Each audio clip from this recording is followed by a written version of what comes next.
चांगल्या पद्धतीनं रिंगण घालत आहे। या महाराष्ट्रातील संस्कृती नियमाप्रमाणे जसा मनुष्य पांडुरंगाच्या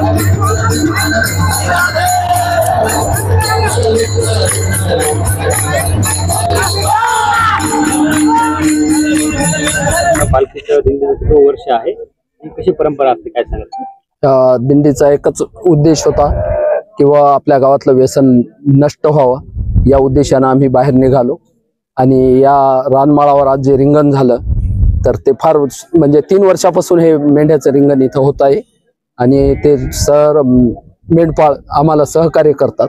इथे सर्व धर्म समभाव या उद्देशानं आम्ही सर्व एकत्र राहतो। आता जसं की आता सध्या या युगात त्या ओबीसीचं जे राजकारण करत आहेत लोक, तसं इथं कुठेही राजकारण होत नाही। आता जे माझा सत्कार केला ते एका ओबीसीच्याच माणसानं केला, इथं कुठे याचं राजकारण येते असं माझं एक